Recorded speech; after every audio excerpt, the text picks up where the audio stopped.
بسم اللہ الرحمن الرحیم۔ شکر کا انعام۔ حریم ایک لکڑہارے کی بیٹی تھی، مگر وہ اپنے باپ کے ساتھ بیٹوں کی طرح اس کے کام میں ہاتھ بٹاتی، جنگل سے لکڑیاں گھر لانے اور وہاں سے بازار میں فروخت کرنے تک اپنے باپ کی مدد کرتی، اور رات کو گھر آ کر اپنی ماں کے ساتھ کھانا پکانے میں اس کی مدد کرتی۔ اس کے ماں باپ کے دل سے اس کے لیے ہمیشہ دعا نکلتی۔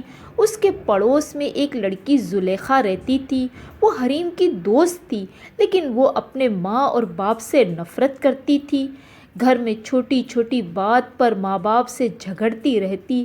حریم اس کو سمجھاتی رہتی کہ ماں باپ کی قدر کرو، ان کی دعائیں لو، لیکن وہ حریم کو اپنے ماں باپ کی برائیاں بتاتی اور کہتی، کاش میرے ماں باپ کوئی اور ہوتے جو میری ہر خواہش پوری کرتے۔ بھلا یہ کوئی ماں باپ ہے جو ایک معمولی سی خواہش بھی پوری نہیں کر سکتے؟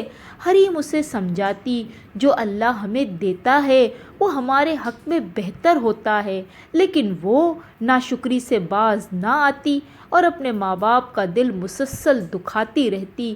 ایک صبح حریم کے باپ کو بہت تیز بخار تھا، تو حریم نے کہا، بابا آپ آرام کریں، میں لکڑیاں کاٹ لوں گی۔ اور حریم جنگل کی طرف روانہ ہوئی۔ ابھی اس نے لکڑیاں کاٹنا شروع ہی کیا تھا کہ اس درخت سے ایک بڑا سا ڈبہ گرا۔ اسے کھول کر دیکھا تو اس میں سونے کے قیمتی ہار تھے۔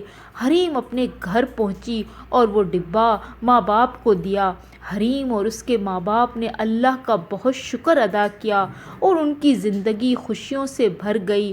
اور وہ زلیخا چارپائی پر لیٹی ہوئی تھی، ماں باپ کو کوس رہی تھی کہ اچانک چارپائی ٹوٹ گئی اور اس کی ریڑھ کی ہڈی ٹوٹ گئی اور وہ چلنے پھرنے سے محروم ہو گئی۔ یہ حقیقت ہے، شکر میں نعمتیں بڑھتی ہے اور ناشکری سے نعمتیں کم ہو جاتی ہے۔ اگر یہ کہانی پسند آئی ہو تو پلیز لائک اور سبسکرائب لازمی کیجیے گا۔ شکریہ۔